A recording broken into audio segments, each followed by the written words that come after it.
ሰላም እንዴት ናችሁ? ውድ የዩቲዩብ እና የቲክቶክ ቤተሰቦቼ ዛሬም በዚህ ቪዲዮ እጅግ አስገራሚ የሆነውን ጁስ ደም ግፊትን ሙሉ ለሙሉ የሚቀንሰውን እጅግ በጣም ብዙ ሰዎች ተጠቅመው ብዙ ጥቅም ያገኙበትን የጁስ አይነት በጣም በቀላሉ በቤታችሁ ውስጥ ልታዘጋጁት የምትችሉት በጣም ጣፋጭ የሆነ ቴስት ያለውን ይህንን ጁስ እነግራችኋለሁ ማለት ነው።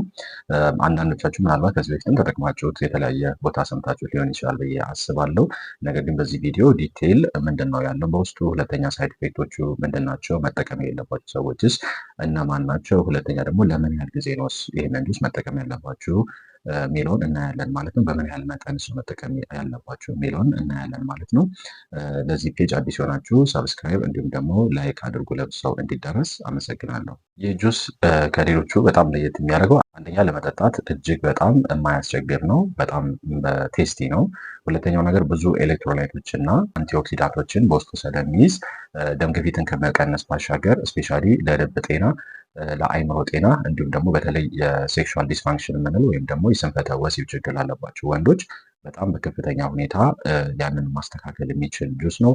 በጣም ብዙ ሰዎች ተጠቅመውበት ብዙ ጥቅምን ያገኙበት ጁስ ነው ማለት ነው። ይሄ ጁስ በዋነኝነት ከደም ግፊት ባሻገር የብልት አለመቆም ችግር ወይም ኢሬክታይል ዲስፋንክሽን የምንለውን ሙሉ ለሙሉ ማስወገድ ወይም መቀነስ ማስተካከል ይችላል ማለት ነው። ያን ማድረግ የሚችለው ብዙ ጊዜ የኢሬክታይል ዲስፋንክሽን የሚከሰተው ወደ ብልት የሚሄደው የደም ዝውውር በጣም በመቀነሱ ምክንያት ስለሆነ አንደኛው ይህ ጁስ ምንድን ነው የሚያደርገው ባዞ ሪላክሳንት ኢፌክት አለው። ስለዚህ ደም ስሮች እንዲሰፉ በማድረግ የደም ዝውውር ወደ ብልት የሚሄደውን በከፍተኛ ሁኔታ ይጨምራል ማለት ነው። በዚህ ምክንያት ብልት አለመቆም ችግርን በከፍተኛ ሁኔታ መቅረፍ ይችላል ማለት ነው። ሌላኛው ብዙ ጥናቶች ላይ እንደምናየው ኢቨን እንኳን ከቴስቴስትሮን ጋር የተያዘ ኢሹ ቢኖርም ከኢሬክታይል ዲስፋንክሽን ወይም ደግሞ ሴክሹዋል ኢምፖተንሲ ጋር ተያይዞ ኖርማል የሆነ የቴስቴስትሮን ሌቭል ያላቸው ሰዎች ላይ ነገር ግን የናይትሪክ ኦክሳይድ የምንለው በጣም ዝቅ ሲል አንደኛው የስንፈተ ወሲብን ስለሚያስከስት ያንን ይሄ ደግሞ ጁስ በውስጡ ከፍተኛ የሆነ ናይትሬትን ስለሚይዝ በምንጠጣው ሰዓት አመራቃችን ላይ ያሉ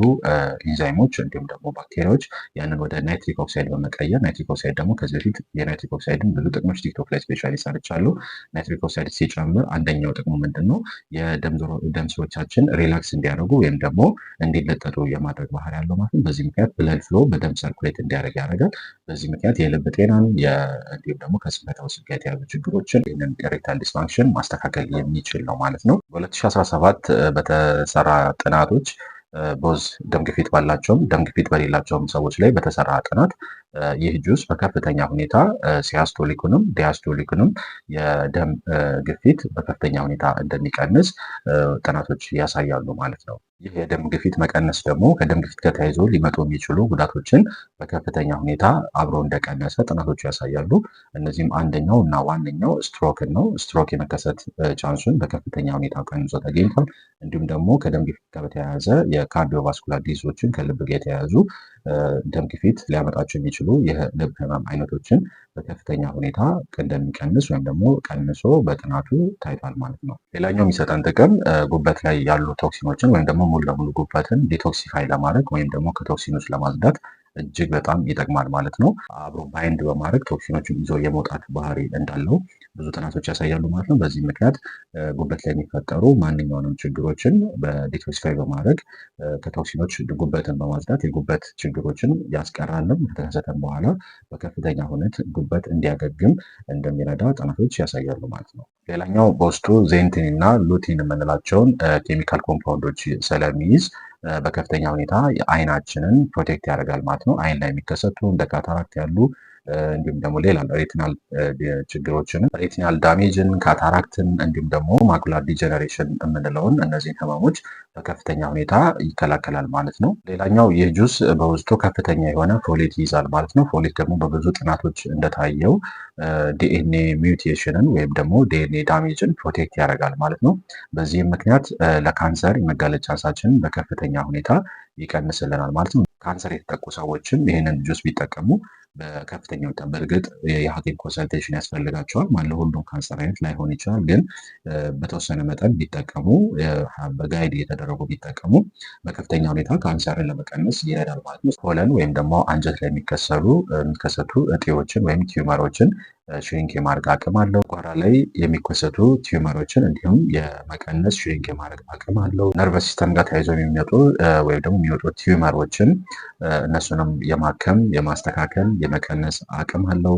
ጡት ላይ የሚወጡ እጢዎችን የማከም የመቀነስ አቅም አለው። ሳምባ ላይ የሚወጡ ቲዩመሮችን ሽሪንክ የማድረግ የመቀነስ አቅም እንዳለው ብዙ ጥናቶች ያሳያሉ ማለት ነው። ሌላኛው በውስጡ ከፍተኛ የሆነ ቫይታሚን ሲ እንዲሁም ደግሞ ማንጋኔዝ ይይዛል። እነዚህ ሁለቱ ደግሞ ከፍተኛ የሆነ አንቲ ኦክሲዳንቶች ናቸው። ሰውነታችን ቶሎ ቶሎ ኦክሲዴቲቭ ስትረስ ውስጥ እንዳይገባ፣ ሴሉላር ዳሜጅ እንዳያጋጥመን፣ ሴሎች በየጊዜው ቶሎ ቶሎ እንዳይሞቱ ከፍተኛ የሆነ ጥቅምን ይሰጣል ማለት ነው። ከዛ ውጭ በውስጡ ከፍተኛ የሆነ ኮፐርን ይይዛል። ይህም ደግሞ ከፍተኛ የሆነ ሰውነታችን ቶሎ ቶሎ ኦክሲዴቲቭ ስትረስ ውስጥ እንዳይገባ ሌላኛው የሚከላከልልን ነው ማለት ነው። በቀጣይነት የምናየው ምን ያህል ነው መጠጣት ያለብን የሚለውን ነው።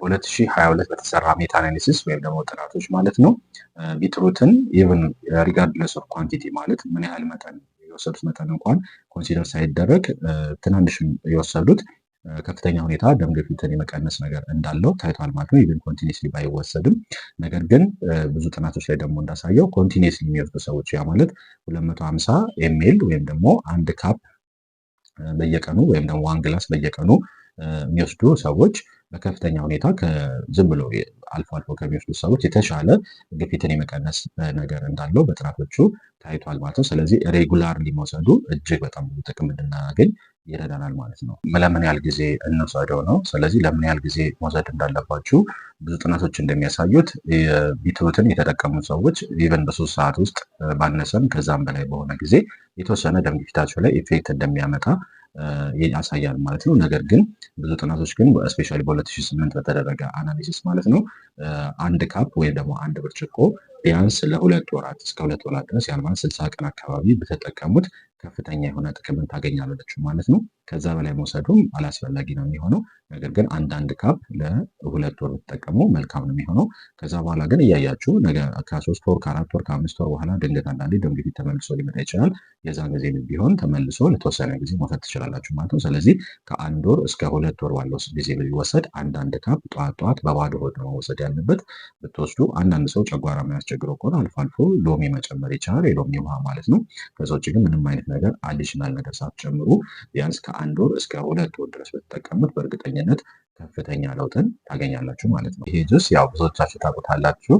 ቀይ ስር ነው። የቀይ ስር ጁስ ነው። ቀይ ስር ቅድም ያልናቸው እጅግ በጣም አስገራሚ የሆኑ እንዲሁም ደግሞ ያልዘረዘርናቸው በጣም ብዙ ነገሮችን በውስጡ የሚይዝ ነው። ስለዚህ እኛ ሀገር በፊት ላይ ጥቅም ከሌላቸው ምግቦች ብለን ከምናስባቸው ምግቦች ውስጥ አንዱ ቀይ ስር ነበረ። ግን አሁን ጥናቶች እንደሚነግሩን ግን ከፍተኛ የሆነ ጥቅምን ካላቸው ከመሬት ስር ከሚበቅሉ ተክሎች ውስጥ አንዱ ወይም ደግሞ ቬጅቴብል ወይም ተክሎች ውስጥ አንዱ ነው ማለት ነው። ስለዚህ ይህ ቀይ ስር በደንብ ፈጭታችሁ በብሌንደር በደንብ ፈጭታችሁ ታጥለላችሁ ውሃ ብቻ ነው መጠቀም የሚኖርባችሁ ማለት ነው። ስለዚህ ያንን የፈጫችሁትና ያጠላችሁትን ቀይ ስር ጠዋት በባዶ ሆድ ነው የምትወስዱት። ከዛ በኋላ ቢያንስ 30 ደቂቃ 40 ደቂቃ ቆይታችሁ ቁርሳችሁን መብላት ትችላላችሁ ማለት ነው። ብዙ ጊዜ የሚጠየቀው ነገር ምንድነው? የደም ግፊት መድኃኒት የሚወስድ ሰው መውሰድ ይችላል ወይ ነው? መውሰድ ይችላል። ነገር ግን ሃይፖ ውስጥ እንዳይከታችሁ በየጊዜው ደም ግፊታችሁን ሞኒተር ማድረግ ወይም መከታተል ይኖርባቸዋል። እንዲሁም ደግሞ ፎሎአፕ ከሚያደርጋቸው ሐኪም ጋር በደንብ ኮሚኒኬት ማድረግ ይኖርባቸዋል ማለት ነው። እንዲሁም በጣም እየቀነሰ የሚሄድ ከሆነ ግን ሐኪማቸው ጋር ተነጋግራችሁ አይዘር መድኃኒቱን አይዘር የቀይ ስሩን ማቆም ይኖርባቸዋል ማለት ነው። ግን በራሳቸው ምንም አይነት ውሳኔ መወሰን የለባችሁ ማለት ነው። በተለይ ደም ግፊት ከሌሎችም ህመሞች ሪስክ ያለው ስለሆነ አንዳንዴ ድንገት ጨምሮ አንዳንዴ ትንሽን ጨምሮ ስትሮክ ውስጥ ሊያስገባ ይችላል። አንዳንዴ በጣም ከፍ እንዲል ይችላል። ስለዚህ ያን ሪስክ ፕሪቨንት ለማድረግ ከሐኪማችሁ ጋር መነጋገር የግድ ይኖርባቸዋል ማለት ነው። ይሄ የቀይ ስር ጁስ ሳይድ ኢፌክቶች ወይም ደግሞ ጉዳቶች አሉት ወይ የሚለውን ነው የምናየው ማለት ነው። ከሚታዩበት ሳይድ ኢፌክቶች አንደኛ የሽንት ከለር መቀየር እንዲሁም ደግሞ የሰገራ ከለር መቀየር አይነት ነገር ሊኖሩ ይችላል። ሁለተኛ በውስጡ ከፍተኛ የሆነ ኦክዛሌትን ስለሚይዝ ስፔሻሊ ኩላሊት ጠጠር ያለባችሁ ባትጠቀሙት መልካም ነው የሚሆነው። ከዛ ውጭ ደግሞ ምናልባት የኩላሊት ጠጠር እንዳይከሰትባችሁም ደግሞ የሌለባችሁም ሰዎች ይህን ቢትሩት ከተጠቀማችሁ በኋላ በደንብ በቀን ውስጥ ውሃ በደንብ መጠጣት ይኖርባቸዋል ማለት ነው። ቢያንስ 2 ሊትር እስከ 3 ሊትር ባለው ውስጥ ውሃ በደንብ መጠጣት ይኖርባቸዋል። ምክንያቱም ሰውነታቸው ውስጥ ያ ኦክዛሊት ኮንሰንትሬት አድርጎ ጠጠር ፎርም እንዳያደርግ በዛ መከላከል ስለሚቻል ማለት ነው። ነገር ግን ኦልሬዲ የኩላሊት ጠጠር ያለባቸው ሰዎች ግን ኩላሊት ጠጠሩ እስካልተወገደ ድረስ ባይጠቀሙት መልካም ነው የሚሆነው ማለት ነው። ሌላኛው እንደ ችግር የሚታየው ከፍተኛ ስኳር በውስጡ ስለሚይዝ ጣፋጭነትም ስላለው ስኳርን ትንሽ የመጨመር ባህሪ አለው ማለት ነው። ስለዚህ ስኳር ታማሚ ከሆናችሁ እና የስኳር መድኃኒት እየወሰዳችሁ ወይም ደግሞ የስኳር ሪስክ ያላችሁ ሰዎች ከሆናችሁ ይህንን ጁስ ባትጠቀሙት መልካም ነው። ኖርማሊ መብላት ትችላላችሁ። በተለይ ፋት ነገር ከበላችሁ በኋላ ወይ ደግሞ እነዚህ ምግባችሁን ከስጋ ወይ ፕሮቲን ያላቸው እንቁላል ከተመገባችሁ በኋላ እንደ ሳይድ አንድ ላይ አድርጋችሁ መጠቀም ትችላላችሁ። ነገር ግን በጁስ መልክ ቀጥታ የምትወስዱት ከሆነ ግን ምንም አይነት ፋይበሩን ኦልሬዲ በምትፈጩ ሰዓት ስለምታስወግዱት በከፍተኛ ሁኔታ ስኳራቸውን እንዲጨምርባችሁ ስለሚይዝ ኮንቲኒስሊ ባትጠቀሙት መልካም ነው። በጁስ መልክም ባትጠቀሙት መልካም ነው ማለት ነው። ከተጠቀማችሁ በኋላ ያገኛችሁትን ውጤት እንግዲህ ከሁሌም ጻፉልን፣ ሼር አድርጉ። ምክንያቱም ያላችሁ ኤክስፒሪየንስ ለሌሎቻቸውም ስለሚጠቅም ማለት ነው። ምናልባት ያልገለጽኳቸው ነገሮች ካሉ ያልገባቸው ነገሮች ካሉ እዚህ ሴክሽን ውስጥ ከስር በተጻፉልኝ መመለስ ነው የሚሆነው ማለት ነው። ከዛ ውጭ ግን ብዙ ጊዜ ደጋግሜ የምናገረው ነገር ግፊት፣ ስኳር እንዲሁም ሌሎችም ጨጓራ፣ ሌሎችም ህመሞች የላይፍ ስታይል ህመሞች ናቸው። የህይወት ዘይቤያችን ትክክል ባለመሆኑ ምክንያት የመጡ ህመሞች ናቸው። ስለዚህ ላይፍ ስታይላችንን ማስተካከል እጅግ በጣም አስፈላጊ የሚሆን ጉዳይ ነው የሚሆነው ማለት ነው።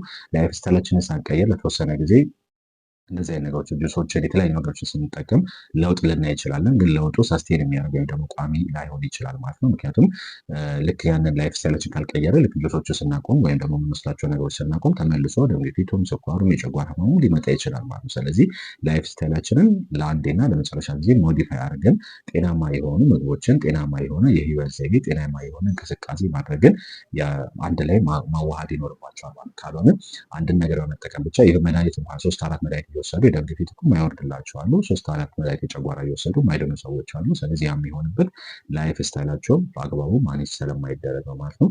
ስለዚህ እዛ ላይ በደንብ ፎከስ አድርጋችሁ መስራት ይኖርባቸዋል ማለት ነው። ከዛ ውጭ በደም ግፊት፣ በስኳር፣ በጨጓራ ቁስለት፣ በአንጀት ቁስለት አይቤስ አይቤዲ በምንለው እንዲሁም ደግሞ በሃይፐርታይሮዲዝም፣ ሃይፖታይሮዲዝም እንዲሁም ሌሎችም ክሮኒክ የሆኑ ህመሞች የሚያስቸግራችሁ የተቸገራችሁ ያላችሁ ሰዎች አገር ውስጥም ከሀገር ውጭም ያላችሁ ሰዎች በዚህ ስልክ ቁጥር ዋትሳፕ ላይ ለህክምና አገልግሎት ብቻ በተጽፎልኝ የምመልስ ነው የሚሆነው። አዲስ አበባ ያላችሁ በአካል መታችሁ ህክምናችሁን መከታተል መጀመር ትችላላችሁ። ከክፍለ ሀገር እና ከሀገር ውጭ ያላችሁ ሰዎች ግን በዋትሳፕ በቴሌግራም ኮሚኒኬት እያደረግን ምግባችሁን በማስተካከል ሰፕሊመንቶችን በመጠቀም ብቻ ላይፍ ስታይላችሁን ሞዲፊኬት በማድረግ ብቻ ሙሉ ለሙሉ ከነዚህ ህመሞች መገላገል ትችላላችሁ ማለት ነው። እጅግ በጣም ብዙ ቴስቲሞኒዎች በተለይ ቲክቶክ ላይ ብዙ አለ። ከዛ ውጭ ደግሞ ዩቲዩብ ላይም ቴስቲሞኒዎች አሉ። እነሱን እየገባችሁ መመልከት ትችላላችሁ ማለት ነው። ለዚህ ፔጅ አዲስ ሲሆናችሁ ሰብስክራይብ እንዲሁም ደግሞ ለብዙ ሰዎች እንዲዳረስ ላይክ አድርጉ። አመሰግናለሁ።